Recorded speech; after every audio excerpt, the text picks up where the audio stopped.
एक बार पार्वती ने भगवान शिवशंकर से पूछा, ऐसा कौन सा श्रेष्ठ तथा सरल व्रत पूजन है जिससे मृत्यु लोक के प्राणी आपकी कृपा सहज ही प्राप्त कर लेते हैं। उत्तर में शिवजी ने पार्वती को शिवरात्रि के व्रत का विधान बताकर यह कथा सुनाई।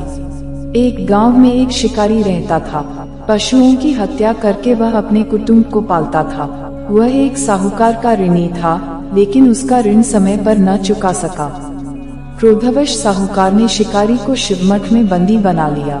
संयोग से उस दिन शिवरात्रि थी। शिकारी ध्यानमग्न होकर शिव संबंधी धार्मिक बातें सुनता रहा। चतुर्दशी को उसने शिवरात्रि की कथा भी सुनी। संध्या होते ही साहूकार ने उसे अपने पास बुलाया और ऋण चुकाने के विषय में बात की। शिकारी अगले दिन सारा ऋण लौटा देने का वचन देकर बंधन से छूट गया। अपनी दिनचर्या की भांति वह जंगल में शिकार के लिए निकला, लेकिन दिन भर बंदी गृह में रहने के कारण भूख प्यास से व्याकुल था। शिकार करने के लिए वह एक तालाब के किनारे बेल वृक्ष पर पड़ाव बनाने लगा।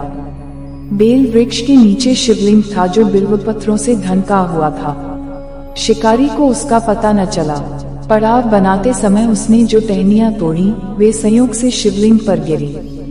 इस प्रकार दिन भर भूखे प्यासे शिकारी का व्रत भी हो गया और शिवलिंग पर बेलपत्र भी चढ़ गए। एक पहर रात्रि बीत जाने पर एक गर्भिणी मृगी तालाब पर पानी पीने पहुंची। शिकारी ने धनुष पर तीर चढ़ाकर ज्यों ही प्रत्यंचा खींची, मृगी बोली, मैं गर्भिणी हूँ, शीघ्र ही प्रसव करूंगी। तुम एक साथ 2 जीवों की हत्या करोगे, जो ठीक नहीं है। मैं अपने बच्चे को जन्म देकर शीघ्र ही तुम्हारे सामने प्रस्तुत हो जाऊंगी, तब तुम मुझे मार लेना। शिकारी ने प्रत्यंचा ढीली कर दी और मृगी झाड़ियों में लुप्त हो गई। कुछ ही देर बाद एक और मृगी उधर से निकली। शिकारी की प्रसन्नता का ठिकाना न रहा। समीप आने पर उसने धनुष पर बाण चढ़ाया।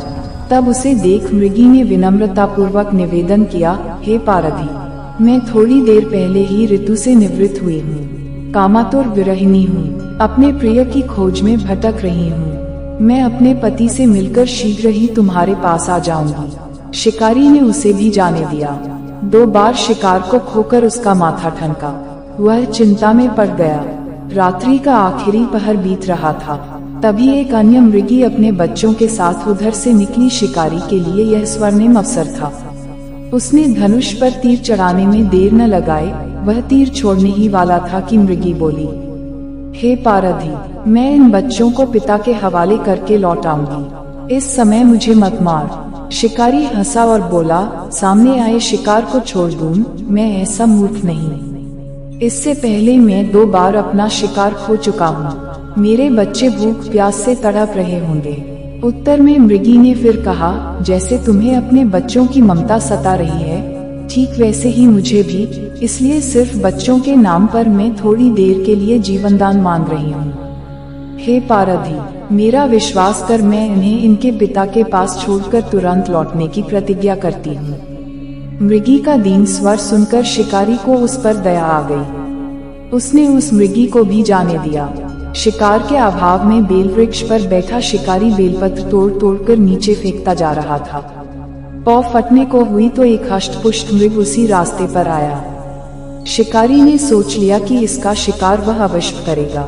शिकारी की तनी प्रत्यंचा देखकर मृग विनीत स्वर में बोला, हे पारधी भाई, यदि तुमने मुझसे पूर्व आने वाली 3 मृगियों तथा छोटे छोटे बच्चों को मार डाला है तो मुझे भी मारने में विलंब न करो, ताकि उनके वियोग में मुझे एक क्षण भी दुख न सहना पड़े। मैं उन मृगियों का पति हूँ। यदि तुमने उन्हें जीवनदान दिया है तो मुझे भी कुछ क्षण जीवनदान देने की कृपा करो। मैं उनसे मिलकर तुम्हारे सामने उपस्थित हो जाऊंगा। मृग की बात सुनते ही शिकारी के सामने पूरी रात का घटना चक्र घूम गया। उसने सारी कथा मृग को सुना दी। तब मृग ने कहा, मेरी 3 पत्नियां जिस प्रकार प्रतिज्ञाबद्ध होकर गई हैं, मेरी मृत्यु से अपने धर्म का पालन नहीं कर पाएंगी। अतः जैसे तुमने उन्हें विश्वास पात्र मानकर छोड़ा है, वैसे ही मुझे भी जाने दो। मैं उन सबके साथ तुम्हारे सामने शीघ्र ही उपस्थित होता हूँ। उपवास, रात्रि जागरण तथा शिवलिंग पर बेलपत्र चढ़ाने से शिकारी का हिंसक हृदय निर्मल हो गया था। उसमें भगवत शक्ति का वास हो गया था। धनुष तथा बाण उसके हाथ से सहज ही छूट गए। भगवान शिव की अनुकंपा से उसका हिंसक हृदय कारुणिक भावों से भर गया। वह अपने अतीत के कर्मों को याद करके पश्चाताप की ज्वाला में जलने लगा। थोड़ी ही देर बाद मृग सपरिवार शिकारी के समक्ष उपस्थित हो गया ताकि वह उनका शिकार कर सके, किंतु जंगली पशुओं की ऐसी सत्यता, सात्विकता एवं सामूहिक प्रेम भावना देखकर शिकारी को बड़ी ग्लानि हुई। उसके नेत्रों से आंसुओं की झड़ी लग गई। उस मृग परिवार को न मारकर शिकारी ने अपने कठोर हृदय को जीव हिंसा से हटा सदा के लिए कोमल एवं दयालु बना लिया। देवलोक से समस्त देव समाज भी इस घटना को देख रहा था।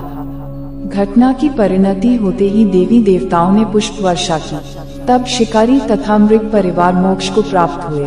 अनजाने में शिवरात्रि के व्रत का पालन करने पर शिकारी को मोक्ष और शिवलोक की प्राप्ति हुई। अगर आपको वीडियो पसंद आए तो कृपया लाइक, कमेंट और शेयर करें और चैनल को सब्सक्राइब करें और बेल आइकन पर क्लिक करें। वीडियो देखने के लिए हॉट ऑफ थियोलॉजी चैनल की ओर से धन्यवाद। सदैव स्वस्थ एवं प्रसन्न रहें। भगवान आपका भला करे।